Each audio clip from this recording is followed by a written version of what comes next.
All right, let's turn the page now, and we're going to talk Alabama and Duke. Guys, Chris, while you were in the CBS studios last night, I'm in the HQ studios, and everybody's saying, like, can Alabama do this again? Can Alabama do this again? They shot 60% from three. And I was like, no, of course they can't do this again. But Duke's not going to shoot 58% from the three-point line either. Neither one of them is going to shoot like that come Saturday. I mean, I suppose it could happen, but chances are it's not going to happen. Both of them were absolutely on fire last night. And I'll say this about Duke. Going into that game, I said Arizona needed to do two things to have a chance to win that game. They needed to push the tempo, and they needed Caleb Love to go nuclear. Both of those things happened, and Duke still won. That's how good Duke is. So that sets the tone for what is going to be an absolutely incredible Elite Eight game versus Alabama, a team that just went absolutely insane offensively last night. Chris, this is going to be a heavyweight matchup, and for everybody saying they want to see Cinderella, no, you don't. You want to see Alabama and Duke. What do you think about this one? You made great points. This is going to be an absolute fantastic game, I hope, because it has the makings of not being it, because how could either one of those teams play better, particularly Alabama? I mean, Duke did a great job, again, beating Arizona at their best. I think Arizona got down early, so trying to catch a team like that's always hard. But what Alabama did to BYU, I said this last night in the studio, if you told Kevin Young he had 88 points with about 4 minutes ago, he's like, we're winning this game. But guess what? The other team made 25 threes.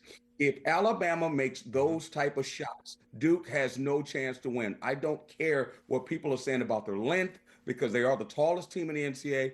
At the end of the day, to me, it still comes down to experience, albeit Alabama has a couple of freshmen playing as well. But I think their bigs inside can neutralize Malawach.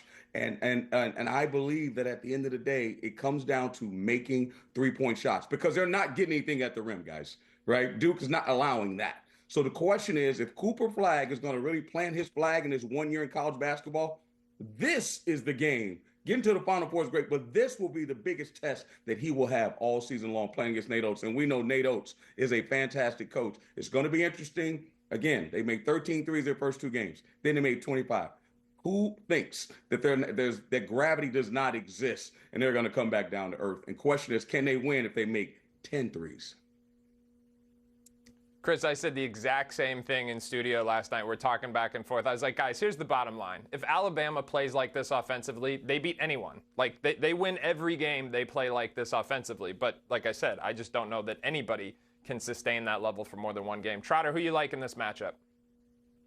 For me, it really isn't about Alabama's offense. It's how do you guard Con Knipple? Because he is the archetype that's given Alabama trouble pretty much all year long. That 6'7", fire hydrant of a wing who's super strong, plays off 2 feet, gets to the paint at will. He's going to have mismatches against some of the smaller Alabama guards, whether that's a LeBaron Philon, whether that's Aiden Holloway, Mark Sears, whoever.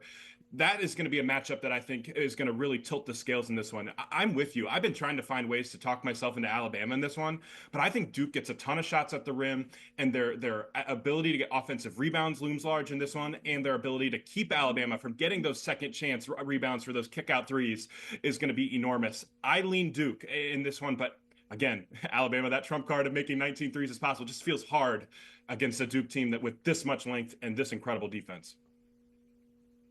It is a heavyweight title fight, to be sure. It's going to be great basketball on Saturday. Chris, Isaac, you guys are the best. I have so much fun breaking this down with you, and we will see you again next week. Enjoy the games tomorrow.